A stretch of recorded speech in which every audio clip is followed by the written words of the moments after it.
Bana b'Imana dusangira urugendo rugenda mu ijuru, ndabaramukije kandi mu izina rya Yezu Kristu nitugire Kristu. Ndacyabandanya gutanga intahe tugeze ku video canke audio ya 25 muri Tanzania, kandi niko ndashaka kwihutisha kugira tuve muri Tanzania tugere muri Australia. Intahe yabaye ndende cyane kandi nukugerageza gukuramo bimwe bimwe kugira nihutishe, nayo ubundi intahe yanje ni ndende cyane. Basi rero nibuka ko nariko ndababwira ukuntu twagiye Burundi gusura, n'ingene twavuye mu Burundi tukagera Tanzania tuvuye gusura, n'ingene natanguye dosiye, n'ingene nari nasize ko n'umwana wa mugenzanje akanka. Hanyuma basi rero reka mvuge bimwe mu byo nipfuza nyene kuvuga numva ntocako. Narababwiye nari umukoseye kandi umukoseye mukuru. Nshatse kuvuga ibintu nagiye mbona ndikonda mu butegetsi bwanje uko natwara. Rero buriya ababyeyi twita amazina abana twitiriye umwana ikintu runaka, umwitiriye ingorane zakubayeko canke ziriko zirakubamwo ko bivanye n'umuryango washatsemo. Rero hari umutama yitwa Naragowe Anatori. Uwo mutama yitwa Naragowe yari afise umugore akiri muto, ariko nyamutama ngira yari yashatse umugore akuze, kandi koko narakurikiranye ndamenya ko atanubundi yari yarigeze. Uwo mugore munini mwiza kabisa yakiri muto, bari bafitaniye abana 10. Uwo mutama nawe n'uwo mukecuru n'uwo mugore wiwe urumva baca baba 12. Rero kubera uwo mutama yitwa Naragowe Anatori, iryo zina rya Naragowe ryaramuhamye ku buryo muri village nama mu ngorane. Sinzi rero yuko naba narabibabwiye, hari igihe yigeze yata ikade, ataye ikade y'abantu 10, urumva ko yarasigaranye akababiri, kuko ikade murenga abantu 10, baguhiye abantu 10, harenga kumwe bakaguhiye umwe, harenga ko 2 canke 3 bakaguhiye abarenzeko. Rero ikade y'abantu 10 yaramutakaranye, agenda kwa koseye. Agiye kwa koseye, aramubwira ati rero koseye ikade yaratakaye. Hanyuma koseye aramubwira ati urabizi kuguronderera iyindi utanga inoti y'1000.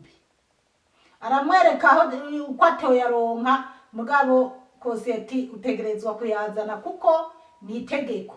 Impamvu rero byagenda gutyo, iyo habibarura mu nkambi byashakirwa ko abantu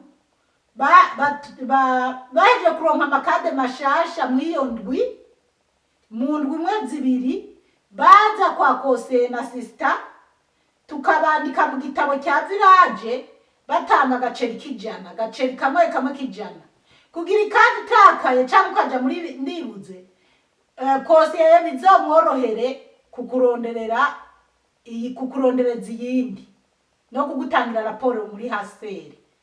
Rero kandi icyo gitabo cya koseye suko cyagurwa amahera menshi, mugabo abantu bose muri village batondanye ijana kwandikisha kwa koseye, wasanga hatowe amafaranga arenze 2000 canke 3, arenze 3.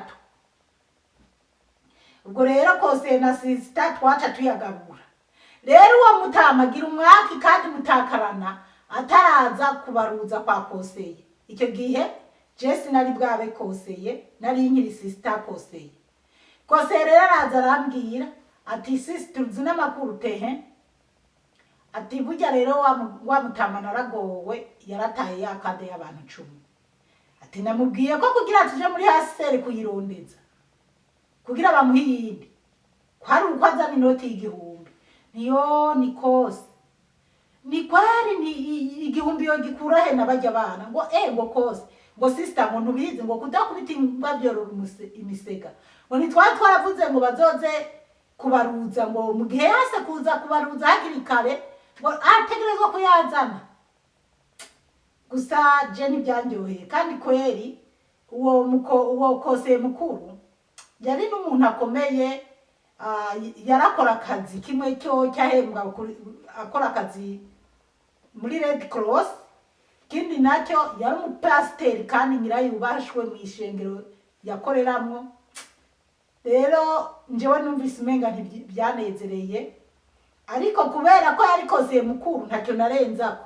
Icyakora uwo mutama yarirutse araronka cya gihumbi aragishira koseye, hanyuma koseye abona kumutangira raporo muri hasere kugira bazomuhindi kade. Mugabo kuzariyo muhindi kade byasaba umwanya munini kugira iyo kade izoboneke. Byarasaba amezi 2-3. Hanyuma rero kose yatoye igihumbi yatwara 600 akampa 400 niko byari bimeze. Noneho rero je yarampaye 400 mugabo umutima wanje wagumumburanya ko ntakwiye kujya ayo mafaranga. Narondeye uburyo bwo ari bwo bwose nayasubiza wa mutama. Hanyuma kandi nahora ngerageza uburyo bwo ari bwo bwose kubera je narifise amakade ya makanaki, ibyo bita makanaki. Rero narashobora gufata ibyo kujya kubyanje ariko bisanzwe nyene nkamuha n'ikindi gihe nyene twamutoreza ibyo kujya muri village. Ariko shatse ndiko ndabasigurira ko kwita amazina abana umuntu afatiye ko atari byiza abana b'Imana, umwana riramukurikirana. Uwo muzehe naragowe rero nyuma yararose kandi rero ingorane zaba mu nkambi. Nyimba habyutse umukwabu w'abadandaza umugorigori nta handi bahera atari kwa uwo muzehe naragowe. Nyimba habyutse umukwabu w'abatara irondo kandi twebwe twaranamugezaho tumukura ku irondo kuko yari umutama. Baje gufata abasekirite canke polisi wamenga babimenye wamenga hari wa mutanzi bahera kuri we. Imana zitabare cyane. Aho rero hari nari nkiri mu sister kose naho kose yari yaramaze gutaha nk'abakose mwenyewe. Izo ngorane zama ziriho kuwo mutama. Yarigeze kuba yemwe umugorigori mugabo bumukwabu canke barabibujije ukamenga bobo babimenye ko yenze umugorigori bakaza kuwumena. Kindi kintu rero kigeze kubaho nyene ndaja mu manza ziwe bikomeye n'abandi bantu bamwagirije kwa umurozi. Baravuga umugore umwe yaragwaye kandi ngira yari malaria canke bwo babwari n'uburozi mugabo jewe ndiyumvira ko si uwo mutama yari yamurozi. Umugore umwe aragwara hanyuma yaba mu bice baba kwibarabara rimwe umwe abinyuma uwundi abimbere. Hanyuma bavuga ati ni naragowe yamuroze. Basha umugabo wiwe arazana n'ubwo rubanzi arazi wanje arambira ati kose twama tubivuga ko naragowe natora ari umurozi. Ati bakanka kubyumva ati ni wanyiciye umugore ni wagira nyiciye umugore. Ndamubwira nti urafise ibizibiti byemeza ko ari kweragira gupfakaza ngo kose ngo n'umugore wanje ngo hari gihe ngo bidedemba ngo avuga ngo naragowe nurazi ni kubera nuko kubidedemba ni kubera ko hari abamba bamuvuga ko ari umurozi. Ati kandi ni kubera mubana hafi na hafi mugabo nyene bibabi bashaka nyene kumugirira nabi. Hanyuma je ndababwira ni nyamara ni mwitware buke kuko ibi bintu mushobora kumugirira nabi bikabakorako. Hanyuma naragowe nyene abonye ko ibintu bimaze bomwicira no mu nzu yaraje araza kurega urubanza. Hanyuma ndabwira abo bantu nti rero mwebwe mwaraje kumbwira ko abaroga sinabishihaye ingufu ariko nawe yaje kurega ko mushaka kumugirira nabi kuko kabisa yo ntaza ndamama bari no kuba baramukuye mu nzu bakaza kuyica. Hanyuma njewe rero ndavuga ati reka tubumvirize. Turabumviriza mugabo jewe ndafata abo bantu ndabihereranya ndababwira ntumva rero jewe nkakoseye kweri uru rubanza ruramutse rugeze kwa komanda nta mwe no gupfungwa mwebwe murapfungwa ati kubera muri leta bemera umurozi ari uko bamufatanye ukuboko k'umuntu canke ikimenyetso cy'umuntu nawe kugenda muvuga ko umugore wawe adedemba ibi n'ibi ati mwebwe kwa komanda barabapfunga ati rero ko uyu mutama nawe yamaze kurakara ndiko ndabumviriza je ngira ndabagira inama ngira ndabaca amahera agereranye nimwabyemera muyarihe nimutavyemera naho nca ndabarindikira mugende kwa komanda ati gusa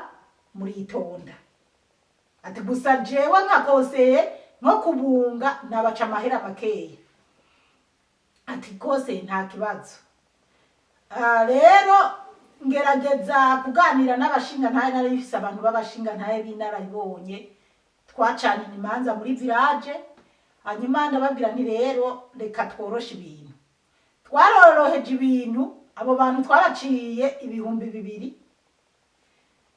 tubaciye amahera y'ibihumbi 2 kuko na 5 twari kubibaca kandi bari kuyatanga kuko yari kesi remereye hanyuma tubaciye ibihumbi 2 kabisa bayazanye tuzi ko uwo mutama naragowe tuyamuha kumbure yari gushobora kudushimira akaduha 500 twebwe nabo n'abashinga ntaye banje twakorana ariko ibyo bihumbi 2 byose yavuze ati kose ayo mahera ntangire mu ntoke ati wowe kose n'abashinga ntahe bawe nimwicare muyage tuyanywe mw'inzoga twese n'aba bantu urumva rero byaca bisaba ko abantu bose abo nyene bariko baramwagirije uburozi nabo ducana imanza tuguramo inzoga tugasangirira hamwe usibye nka kose n'abashinga ntahe banje ko ari ayo twakuyemwo twigabaniye atagomba kujya abo bose basi jana ari umuntu mu nkambi narajya ruswa abana b'Imana mugabo naramenye ingena injya ruswa ndibaza ibintu nabivuze nta muntu w'umutegetsi adashobora kujya mbese no byitwa taruswa sinzi ukuntu no byita mugabo hariho umuntu w'umutegetsi umuntu akugurira icupa cyane akagupfumbatisha kubera mu mico y'abarundi turashima ukuntu mise nibuka ukuntu ngahari umuzungu yangiriye neza kabisara arangirira neza mugabo naraba nkabonana mbese genero ikintu ndamuha kimeze gute ndagenda ndajishisha inkoko nziza mu Burundi yarindi bashira ko ivyamwa bimwe twudutako twanditse ko amazina y'umuntu y'abantu ndabigira kwanza yari umudogita wanje mvura hanyuma nyene narabimushiriye nawe ubwiwe byaramurenze zoberekana amafoto ndamubwira ni mu mico yacu y'ikirundi umuntu yarakugiriye neza uramushimira rero nawe byaramurenze abonye ko tutako two munzu nanditse kwa amazina yiwe thank you doctors n'izina yiwe bivuga ati ndagushimira dogita naka ibintu nariko ndababwira ukuntu murentu rero akwiye kujya ibintu bihezagiye umuntu n'abantu umuntu umugiriye neza aragushimira kwayo gupfumbatisha akantu mwibanga rero ariko kuvuga guhagarara ku muntu ngo utampaye ibintu bingana icyungu utampaye ibintu ntabwo ari byiza abana b'Imana jewe mwiyo village baguma bantora kubera ukuntu nabo yitwaramo neza kandi bakabona ati koseye ntajya ruswa kandi ndayijya umuntu akampa 200 nkashimba ariko abandi bahahora bahatwara yakubwira ati utampaye 1000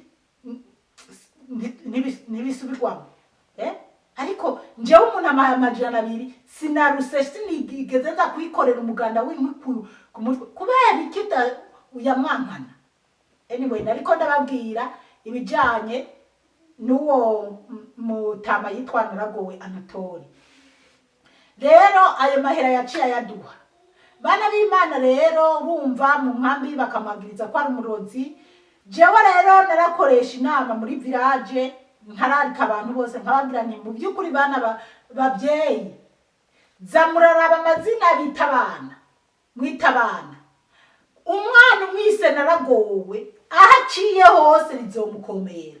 Ati n'ubundi gahinga umutama afise nuko yitwa Anatori, yabatijwe Anatori. Nayo naragowe ni izina se wiwe canke mama wiwe yari muvyeyi abayemo n'umugabo wiwe canke muri uwo muryango.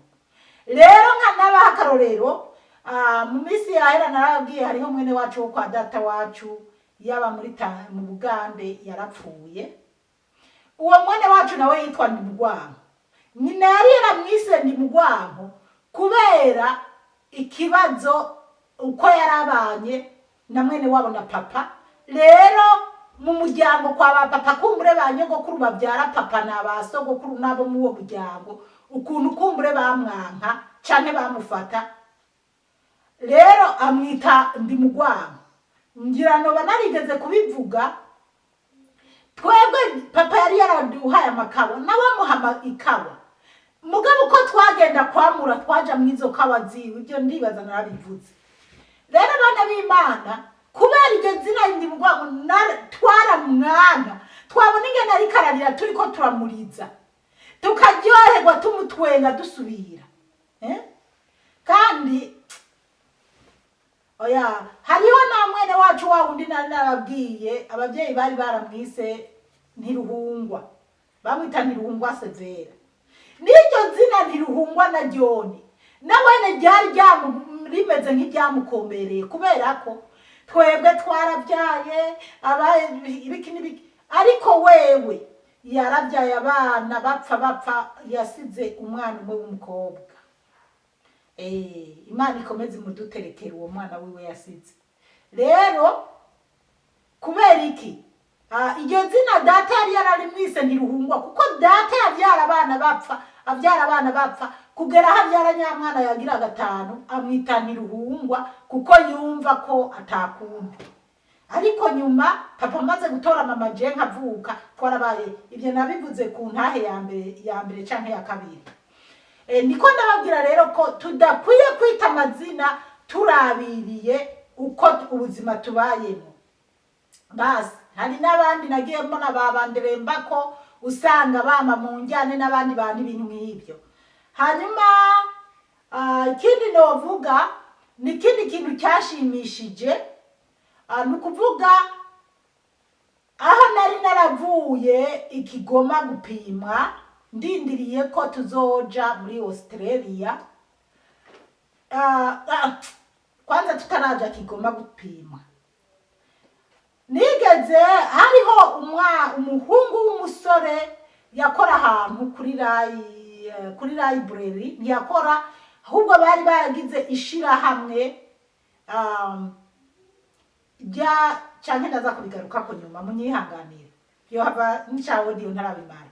Rero aho turi mu nkambi rero urumva twari dutegereje idoseye, twaravuye Kigoma, hari byinshi ntashatse kwinjiramo cyane. Hanyuma nakomeje kubona Imana, dosiye yanje yagumye ibandanya, abo muri hasere bakaza bakaturondera kagenda kwisigura. Hanyuma ikindi novuga nuko jewe mu byukuri nari umuntu nkunda abantu b'abanyokuru, abantu b'abatama, kandi ndi n'umuntu yakunda abantu bose batishoboye canke abitwa imfubyi.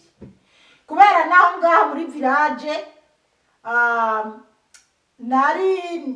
narigeze kuba ndi umukuru wa jumuliya canke se w'umubano muto, kandi ndumva nicyo gihe hose nari nkiriwe, usibye ko cyagihe nari naraguye. Hanyuma nkaza kongera gusubira ku murongo mugabo. Ariko anyway rero narabayeho mu nkambi, abantu rero bakaza kundaba, aba banyokuru bakaza narabaha amasango bategerezwa kuzirako canke je nkaza nigira mu mihana yabo kubaraba. Rero hari umunyokuru umwe nigeze kuba ndiko ndazunguruka kuko narababwiye narakora kwa muganga mu Bahite, narinjejwe kuja mu mavirage ndaba abagwayi n'abana cane baba bari munsi y'imyaka 5.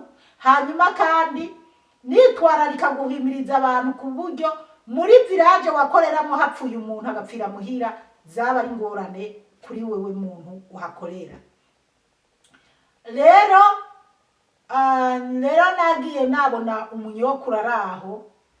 Uwo munyokuru yari afise umukazana n'umuhungu ariko akaba mu kaburende kiwe bafise n'abuzukuru. Rero ugasanga aragwaye bana b'Imana. Hariho ibintu tudakwiye kuvuga ariko nabyo numva umenga no bivuga kugira nawe wumve ko ukwiye kugirira ikigongo uwo ari we wese. Rero yaba afise ikibazo cy'imvunja urumva ko yari afise n'abozi mukuru ariko ntibazi mukura. Je nkagenda rero nkamwoza ku birenge byiwe, nkamwoza nkafata igikwashu. Kandi isukuvuga ko nabandiko ndabikorera kuko nkora muri iyo village oya, kwari kugira umutima w'ikigongo canke w'urukundo. Kandi nubwo nakorera muri village urumva narakorera no kwa muganga, nkorera no kwa muganga. Hari umwanya ntegerezwa kuba ndi muri village n'umwanya nategerezwa kuba ndi kwa muganga canke nkaja kwigisha abantu kwa muganga bagiye gupimisha inda canke bagiye gupimisha abandi ibintu nk'ibyo. Basi rero uwo munyokuru rero nuko ikindi gihe nagiye kumuraba, naragiye ndamukura imvunja. Basi rero abantu rero bakaseka. Abandi bamwe barabagenzi muyo vile ngo burya urabizi ngo kajya gakecuru nagatwa byarambabaje. Ndavuga none nyimba ari umutwa se umuntu ngo ariko ngo kose kweri muri muhiti mu mukozi w'akazi wambaye neza wiyemera ukaza gutabaga amaguru yujya mu ntisha nujya mukecuru kera kiri muto yari itonda yarasa neza ati kubera ubu yarakuze ntagishoboye kwikura imvunja ngo rega ngo arafise ngo abuzukuru ngo afise ngo n'umuganga ngo burya naka none nyimba batamwitayeho bigende gute. Je nkabikora rero nyuma ndagenda ndagura amavuta mu isoko nkagenda nkatwara n'amazi nkamwoza neza nkamusiga ku buryo ndaramubwira nti nzoza kugutora nzoze kukwereka iwanje.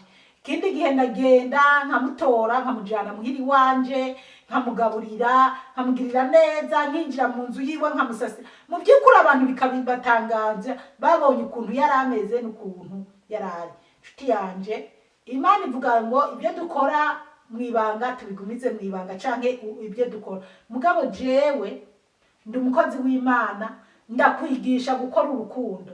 Uwo munyokuru